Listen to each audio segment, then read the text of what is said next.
Hi ಎಲ್ರಿಗೂ welcome back to my YouTube channel. ನಾನಿವತ್ತು ಹೊಸ ರೆಸಿಪಿಯೊಂದಿಗೆ ಬಂದಿದ್ದೀನಿ. ಇದು ಬಂದು ಚೋಲೆ ಮಸಾಲ. ಇದು ರೊಟ್ಟಿಗೆ, ಚಪಾತಿಗೆ, ದೋಸೆಗೆ ಎಲ್ಲದಕ್ಕೂ ಸೂಪರ್ ಕಾಂಬಿನೇಷನ್ನು. ಟೇಸ್ಟು ಸೂಪರಾಗಿರುತ್ತೆ. ಬೇಗ ಮಾಡ್ಬೋದು, 5ರಿಂದ 10 ನಿಮಿಷದೊಳಗಡೆ ಮಾಡ್ಬೋದು. ಇದನ್ನು ಯಾವ ರೀತಿ ಮಾಡೋದು ಅಂತ ನೋಡ್ಕೊಂಬರೋಣ. ಅದಕ್ಕೂ ಮುಂಚೆ ಯಾರ್ಯಾರು ನನ್ನ ಚಾನಲ್ಗೆ ಸಬ್ಸ್ಕ್ರೈಬ್ ಮಾಡ್ದಿರೋ ವೀಡಿಯೋಸ್ ನೋಡ್ತಾ ಇದ್ದೀರಾ, ದಯವಿಟ್ಟು ಸಬ್ಸ್ಕ್ರೈಬ್ ಮಾಡಿಕೊಂಡು ನನಗೆ ಸಪೋರ್ಟ್ ಮಾಡಿ ಅಂತ ಕೇಳ್ಕೊಳ್ತಾ ಬನ್ನಿ ಈ ರೆಸಿಪಿನ ಯಾವ ರೀತಿ ಮಾಡೋದಂತ ನೋಡ್ಕೊಂಬರೋಣ. ಫ್ರೆಂಡ್ಸ್, ನಾನಿವತ್ತು ಚೋಲೆ ಬಟಾರೆ ಮಾಡೋದು ಯಾವ ರೀತಿ ಅಂತ ಹೇಳ್ಕೊಡ್ತಾ ಇದ್ದೀನಿ. ಅದಕ್ಕೆ ಬೇಕಾಗಿರೋ ಇಂಗ್ರೀಡಿಯೆಂಟ್ಸ್ ಏನೇನಂತ ನೋಡೋಣ ಬನ್ನಿ. ತುಪ್ಪ ತೊಗೊಳ್ಳಿ. ತುಪ್ಪ ಇಲ್ಲ ಅಂದರೆ ಬೆಣ್ಣೆ ಇದ್ರೂ ಓಕೆ, ಬೆಣ್ಣೆ ಬೆಟರು.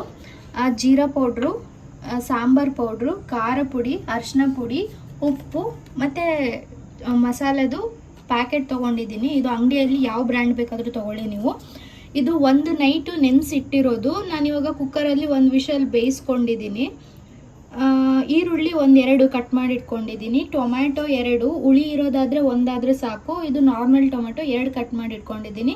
ಕೊತ್ತಂಬರಿ ಸೊಪ್ಪು, ಇದು ಹಸಿಮೆಣ್ಸಿಕಾಯಿ, ಶುಂಠಿ ಬೆಳ್ಳುಳ್ಳಿ ಪೇಸ್ಟು. ಇದನ್ನು ಪೇಸ್ಟ್ ಮಾಡಿಕೊಂಡು ಇಟ್ಕೊಂಡಿದ್ರೆ ಈಸಿ ಆಗುತ್ತೆ. ಬನ್ನಿ ಯಾವ ರೀತಿ ಮಾಡೋದಂತ ನೋಡೋಣ. 2ರಿಂದ 3 ಸ್ಪೂನ್ ಆಗೋಷ್ಟು ಆಯಿಲ್ ಹಾಕ್ಕೊಳ್ಳಿ. ತುಪ್ಪ 1 ಸ್ಪೂನು, ಸಾಸಿವೆ 1 ಸ್ಪೂನ್ ಹಾಕ್ಕೊಳ್ಳಿ ಸಾಕು. ಈರುಳ್ಳಿ ಹಾಕ್ಕೊಳ್ಳಿ. ಈರುಳ್ಳಿ ಬ್ರೌನ್ ಆಗೋವರೆಗೂ ಚೆನ್ನಾಗಿ ಫ್ರೈ ಮಾಡಬೇಕು. ಡೀಪ್ ಫ್ರೈಯಲ್ಲೇ ಮಾಡ್ಕೊಳ್ಳಿ, ಬೇಗ ಬೇಯುತ್ತೆ, ಬೇಗ ಆಗುತ್ತೆ. ಇದು ಚೆನ್ನಾಗಿ ಬ್ರೌನ್ ಕಲರ್ ಬರೋವರೆಗೂ ಫ್ರೈ ಮಾಡ್ಕೊಳ್ಳಿ. ಮಾಡಿರೋ ಮೆಣಸಿನ್ಕಾಯಿ ಹಾಕ್ಕೊಳ್ಳಿ, ಅದನ್ನು ಚೆನ್ನಾಗಿ ಫ್ರೈ ಮಾಡ್ಕೊಳ್ಳಿ. ಟೊಮೆಟೊ ಹಾಕ್ಕೊಳ್ಳಿ. ಟೊಮೆಟೊ ಅಷ್ಟೇ ಚೆನ್ನಾಗಿ ಫ್ರೈ ಆಗಬೇಕು. ಅದು ಸಾಫ್ಟ್ ಆದರೆ ಗ್ರೇವಿನೂ ಚೆನ್ನಾಗಿ ಬರುತ್ತೆ. ಒಂದು ಸ್ವಲ್ಪ ಉಪ್ಪು ಹಾಕ್ಕೊಳ್ಳಿ, ಬೇಗ ಬೇಯೋಗುತ್ತೆ. ಇದು ಟೊಮೆಟೊ ಚೆನ್ನಾಗಿ ಫ್ರೈ ಆದ್ರೇ ಗ್ರೇವಿಗೆ ಒಂದು ಟೇಸ್ಟ್ ಇರುತ್ತೆ, ಅದಕ್ಕೋಸ್ಕರ ಚೆನ್ನಾಗಿ ಫ್ರೈ ಮಾಡ್ಕೊಳ್ಳಿ. ಶುಂಠಿ ಬೆಳ್ಳುಳ್ಳಿ ಪೇಸ್ಟ್ ಇವಾಗ ಹಾಕ್ಕೊಳ್ಳಿ. ಅದು ಹಸಿ ಸ್ಮೆಲ್ ಹೋಗೋವರೆಗೂ ಚೆನ್ನಾಗಿ ಫ್ರೈ ಮಾಡ್ಕೊಳ್ಳಿ. ಇದು ಹಸಿ ಸ್ಮೆಲ್ ಹೋಗಬೇಕು, ಆಗಿದೆ ನೋಡಿ. ಇವಾಗ ಅರಿಶಿನ ಪುಡಿ ಹಾಕ್ಕೊಳ್ಳೋಣ.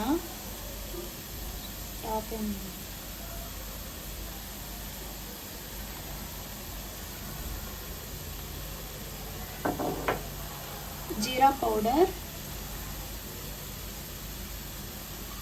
ಕ್ವಾಂಟಿಟಿ ಎಲ್ಲ ನೀವು ನೋಡಿ ಹಾಕ್ಕೊಳ್ಳಿ. ನೀವು ಎಷ್ಟು ಮಾಡ್ತಾ ಇರ್ತೀರಾ ಅದ್ರ ಮೇಲೆ ಡಿಪೆಂಡ್ ಆಗುತ್ತೆ. ಖಾರ ಪುಡಿನೂ ಅಷ್ಟೇ ನೋಡಿ ಹಾಕ್ಕೊಳ್ಳಿ. ನಾನು ರುಬ್ಬೋದಕ್ಕೆ ಮೆಣಸಿನ್ಕಾಯಿ ಹಾಕ್ಕೊಂಡಿದ್ದೀನಿ. ನನ್ನ ಮಗಳು ಖಾರ ಜಾಸ್ತಿ ಬೇಕು ಅಂದಿದ್ದಕ್ಕೆ ಸ್ವಲ್ಪ ಖಾರ ಮಾಡ್ತಾ ಇದ್ದೀನಿ.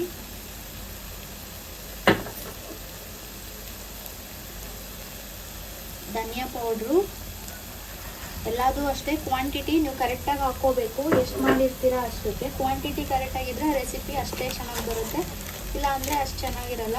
ಇದು ಮಸಾಲದು ರೆಸಿಪಿ, ಇದು ಅಂಗಡಿಯಲ್ಲಿ ತೊಗೊಂಡಿರೋದು ನಾನು. ಇದೊಂದು 2 ಸ್ಪೂನ್ ಹಾಕ್ಕೊಳ್ಳಿ.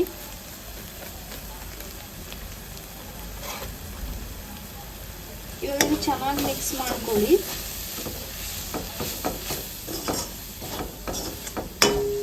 ಇದು ಎಣ್ಣೆಯಲ್ಲೇ ಈ ಥರ ಚೆನ್ನಾಗಿ ಮಿಕ್ಸ್ ಮಾಡಿಕೊಂಡ್ರೆ ನೀರು ಹಾಕ್ದಿರ ಅದು ರುಚಿ ತುಂಬಾ ಚೆನ್ನಾಗಿ ಬರುತ್ತೆ.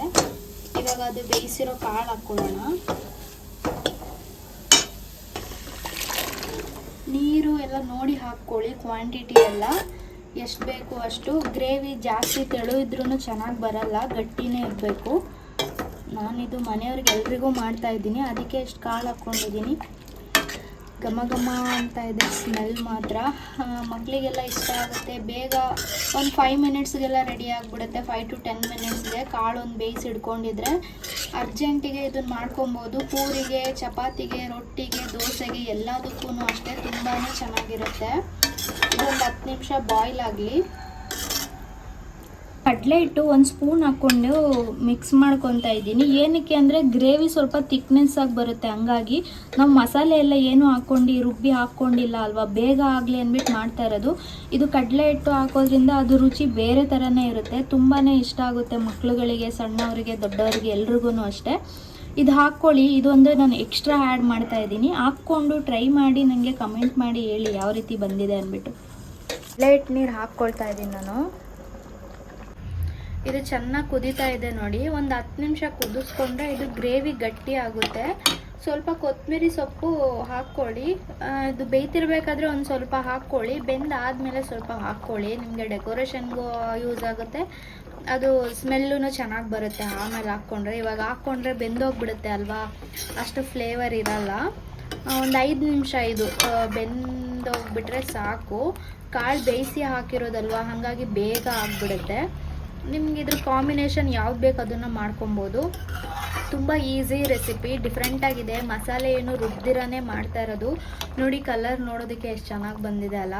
ನೋಡಿ ತಿಕ್ನೆಸ್ ಎಲ್ಲ ಚೆನ್ನಾಗಿದೆ. ಒಂದು 5 ನಿಮಿಷ ಬಾಯ್ಲ್ ಆದರೆ ಇದನ್ನು ಗ್ರೇವಿ ಸ್ವಲ್ಪ ಗಟ್ಟಿ ಬರುತ್ತೆ.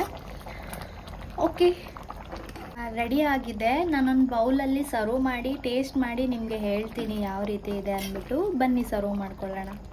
ರೆಡಿ ಆಗಿದೆ, ಹೇಗಿದೆ ನೋಡಿ. ಇದು ಡೆಕೋರೇಷನ್ ಮಾಡಿದ್ದೀನಿ ಅಷ್ಟೇ. ಇದ್ರ ಜೊತೆಗೆ ನಾನು ಪೂರಿ ಮಾಡಬೇಕು ಅಂತ ಅಂದ್ಕೊಂಡಿದ್ದೀನಿ. ನಾನು ಅದನ್ನು ಶೇರ್ ಮಾಡ್ತೀನಿ ನಿಮಗೆ. ಒಂದ್ಸಲ ಟ್ರೈ ಮಾಡಿ. ಬೆಸ್ಟ್ ರೆಸಿಪಿ, ಈಸಿ ರೆಸಿಪಿ, ಬೇಗ ತುಂಬ ಕ್ವಿಕ್ಕಾಗುತ್ತೆ ಮತ್ತು ತುಂಬ ಟೇಸ್ಟಿಯಾಗೂ ಇರುತ್ತೆ. ಮಕ್ಳಿಗೂ ತುಂಬಾ ಹೆಲ್ತಿಗೆ ತುಂಬಾ ಒಳ್ಳೆಯದು. ಬರೀ ತರಕಾರಿ ಎಲ್ಲ ತಿನ್ನಲ್ಲ ಅನ್ನೋ ಮಕ್ಳುಗಳಿಗೆ ಈ ಥರ ಮಾಡಿಕೊಟ್ರೆ ಇದು ಚೆನ್ನಾಗಿರುತ್ತೆ. ಬನ್ನಿ ನಾನು ಪೂರಿ ಮಾಡೋದನ್ನು ನೋಡೋಣ. ಇವು ನಾನು ಪೂರಿ ಹರ್ಕೊತಾ ಇದ್ದೀನಿ. ಇವಾಗ ಸದ್ಯಕ್ಕೆ ನನ್ನ ಮಗಳಿಗೆ ಎಷ್ಟು ಬೇಕು ಅವಳಿಗೆ ನನಗೆ ಅಂತ. ಹಸ್ಬೆಂಡ್ಗೆ ಅವ್ರು ಬಂದ ಮೇಲೆ ಮಾಡಿಕೊಡ್ತೀನಿ. ಅವ್ರು ಬರೋದು ಸ್ವಲ್ಪ ಲೇಟು. ಇವಾಗೆ ಮಾಡಿಟ್ರೆ ತಣ್ಣಗಾಗುತ್ತೆ ಅಂದ್ಬಿಟ್ಟು ನಮ್ಮಿಬ್ಬರಿಗೆ ಎಷ್ಟು ಬೇಕೋ ಅಷ್ಟು ಹರ್ಕೊಳ್ತಾ ಇದ್ದೀನಿ. ಪೂರಿ ನಮ್ಮ ಮನೆಯವ್ರಿಗೆ ಚಪಾತಿ ಹಾಕ್ಕೊಡ್ತೀನಿ. ಅವ್ರು ರಾತ್ರಿ ಟೈಮು ಎಣ್ಣೆ ಐಟಮ್ ಅಷ್ಟು ತಿನ್ನಲ್ಲ. ಹಾಕ್ಕೊಳ್ತಾ ಇದ್ದೀನಿ ಎಣ್ಣೆಗೆ.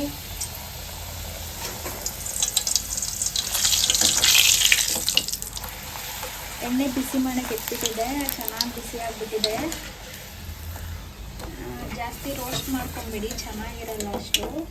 ನನಗಿದು ಫಸ್ಟಿಂದ ಈ ಥರ ಆಗಿದೆ.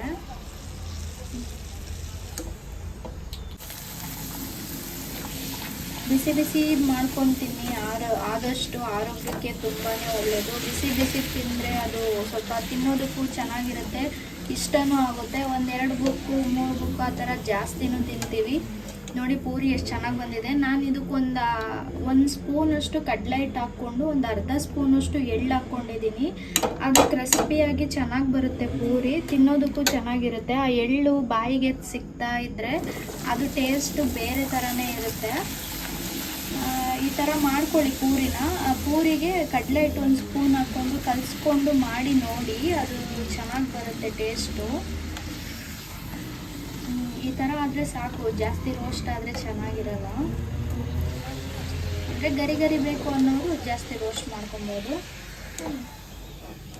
ಬಿಸಿ ಬಿಸಿ ಪೂರಿ ಚೋಲ ಮಸಾಲ ರೆಡಿ ಆಗಿದೆ. ಚೋಲ ಮಸಾಲ ಮಾತ್ರ ಸೂಪರಾಗಿ ಬಂದಿದೆ. ಈ ಥರ ಪೂರಿಗೆ ಮಾಡ್ಕೊಂಡು ತಿನ್ನಿ, ಚೆನ್ನಾಗಿರುತ್ತೆ.